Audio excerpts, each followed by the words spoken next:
If you've ever used a custom world generation mod or plugin, you probably know that some of them completely change up the vibe of your world. And of course they do this in terms of actual generation, but also when it comes to color. Many of these world generation mods and plugins change up the color of the sky in certain biomes. And also the color of fog and all of the haze you see in the background. Which is why today I want to show you a mod that allows you to change all of this stuff per biome live while you're in game. The mod is named Atmospherics. And today I'm going to show you what it's all about. But before we do that, we should also increase the atmosphere here by you double checking if you're actually subbed to the channel. The majority of people who watch my videos on a regular basis are not actually a subscriber. You may think you are, but you may not actually be in reality. So if you could just double check if you actually are subscribed, I would appreciate that so extremely much.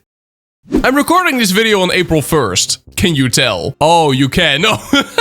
Oh, this looks lovely, Modrimph. You've outdone yourself once again. So the mod is named Atmospherics, and it allows you to change the fog, sky, clouds, and stars per biome in real time. And all of that with the press of just a single, simple button. Sodium is a requirement of this mod, but to be fair, I think most people have Sodium installed by default anyway, but just in case you have not, make sure to get Sodium. It is available for 26.1, which is currently the latest version of Minecraft, so simply make sure to add the mod to your Fabric or Neoforge installation. After that, I would highly recommend to disable your shaders, if you do have them enabled. Now, to be fair, the mod kinda works with shaders, but there are certain settings that simply don't, and because I want to show you what this mod is all about, I will disable them for this video. You can already see that the clouds look completely different than they do in vanilla Minecraft. Don't worry, you can change them back if you want, but if you see these clouds, you know that the mod is successfully installed. But we can now edit a biome's vibe by going in there and pressing on B. You will immediately see this opens a big menu with a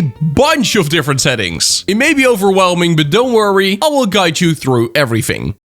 So here at the top you can see which biome we have selected. Currently we're in the plains, and at this moment we're editing the fog. We can also edit the sky, the clouds, and the haze color. And not even just the color, also a lot more details about them. So here you can see the haze strength, the whitening, bottom height, middle height, lots of customization, and all 4 of these actually have customizable settings. So let me show you what these actually do. When we change the fog color to a very distinct, let's make it red, you can immediately see what changes. The fog that we see in the distance is now red. You can see everything kind of has a red glow, especially stuff which is really far away is really red. And this section of the sky here is also very reddish. When we look straight up though, you can see that over here, the sky is still blue. It kind of has a red hue over it, which is pretty logical, that is the fog. And when we look on the horizon, you can see here there's actually a white color going on, but the fog is currently red. Alright. Cool. Let's click on B again and let's edit the sky. I'm gonna change the sky color to, I don't know, but let's make it very, very bright. Kind of a yellowish color. This could also be green. I don't know. I'm colorblind. No, I'm pretty sure this is yellow. There we go. Now you can see the sky is completely yellow and the fog over here is red. So it kind of has a nice gradient going on from yellow to red. Actually, doesn't look that bad. I mean, it looks like a portal to the underworld has opened, but it still doesn't look that bad.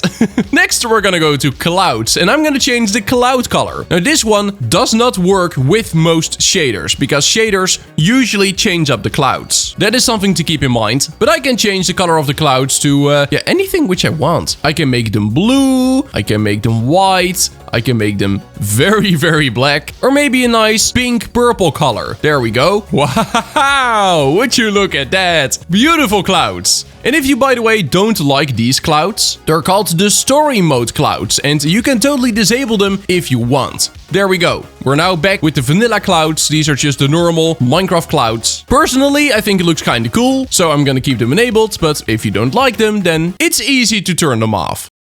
And last but not least, we got the haze. So the haze is kind of what we see here right above the horizon. There's kind of a white glow going on there. Well, that glow we can also customize. So the haze, we can make it any color. For example, let's make it, I don't know, an orange color. There we go. And that will now be the haze. And congratulations, you have completely customized the vibe of the plains biome. Now, there is a lot more to customize though. Back here in the B menu, per tab here, you can change a bunch of settings. So the fog, for example, the start start is currently at 20. If we increase and decrease this, you can see in the background that a lot actually changes. The lower this number, the more red the world actually becomes, because the fog just starts a lot sooner. If we set this really high, you can see there's only a little bit of red in the background, but nowhere close to us. There's also fog end, density, and biome transition, and all of this stuff basically allows you to completely specify what you want the fog to look like. So, yeah, we can make the whole world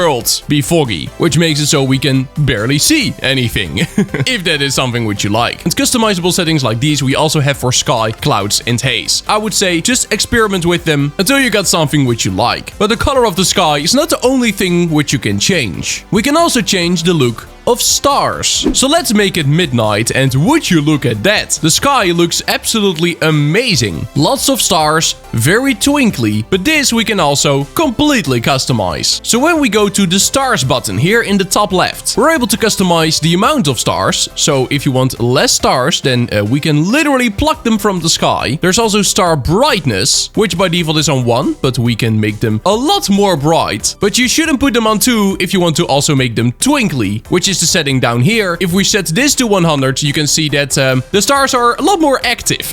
And you can set the brightness to 2, but then the whole twinkle effect will be gone, because everything is just extremely bright now. Honestly, this does look kinda cool. I could totally see this work in some biomes. Now, when you look in the distance, you can also see that everything is a little foggy. It always is in the night in Minecraft. When we click on B and when we go to night fog, you can also customize this effect. So what color is night fog gonna have? Currently it's like a dark blue. We can totally make this like a very bright color, like this for example. And then we can make the fog start sooner or later. Same thing goes for fog end. And yeah, you can just customize this to fit whatever style you like. There we go. This is our new night. I kinda like this vibe. Not even that ugly. And something else which you can customize is the weather. So it is currently raining. You can see there's a little red glow going on in the horizon. But this we can customize too. So when we press on B and after that we go to weather, this is where you can customize what the world will look like when it rains and when it thunders. Now, good to keep in mind, these settings apply globally, not per biome. So all of the other settings we've taken a look at until now were per biome. This one is not. But yeah, again, we can just customize everything here. We can decide how much the world darkens as soon as it starts raining. We can customize when the fog actually starts. Same thing goes for when it ends. Yeah, you can just completely change up the look. And of course, even though it rains, it will look different depending on the time of day. So currently it is in the middle of the night. And if it is noon, then this is what it will look like. Now let's say you want to completely turn off your customizations. You know, maybe you've gone too far and turned your world into something which you don't like. Well, you can of course completely reset everything. That is always an option. But you can also just temporarily turn this stuff off. So we can turn off the custom sky and the clouds and the fog and the haze and the stars. And there we go. Now our world is just normal again. It looks alright. And again, everything which we have changed so far is per biome. So when we go into another biome, you can see that everything changes again. We're currently in a savanna biome, which has a completely different default vibe, which we can of course also customize again. And when we go into this river biome, you can see that once again, the vibe is completely different. And we can customize this one here as well. What is also very handy is if you want to change a lot of biomes, just all after each other, but you don't actually want to look for them, what you can do is click on the biomes button in the bottom left. This will bring up a list with all of the biomes that are available. And from here, we can simply click on one, for example, swamp, and this will then teleport us to a swamp biome. Would you look at that? And now we can just press on B and edit the swamp. The last setting I want to show you is the presets. So let's say we really like what we've created, but we just, for a second, want to get back to default again. What we can do is press on B and go to presets. Over here we can enter a name like subscribe, which you should definitely do if you've not done so yet. And then we can click on save current. This will then create a new preset for us named subscribe, which means that this red world is currently saved under the subscribe preset. preset. Which means if I now click on source preset and I then click on apply, the world will be normal again. Everything now once again looks fine. And if I want to go back to my previous look, we simply click on B, we go to presets, we click on subscribe, we click on apply, and there we go. Now of course I've turned off my shaders at the start of this video. I want to show you that this vibe mod kinda works when you have shaders enabled. So this is what the world looks like when I put my shaders back on. You can see the red fog is kinda gone, so that is a thing. But the sky color, that one very much works. The cloud color though is completely default again, as this shader pack completely replaces the clouds. So yeah, I think you can see that it kinda works with shaders. And if you're playing with shaders, you will still get a pretty nice experience, but it's definitely a mod that works best without shaders or using a shader pack that doesn't change anything when it comes to like the skybox. And with that being said, that's gonna be it for today. Do make sure to double check if you're subbed to the channel, join my Discord. Thank you so much, channel members. And then I will see you in the next one. Bye bye. See you later. Bye bye.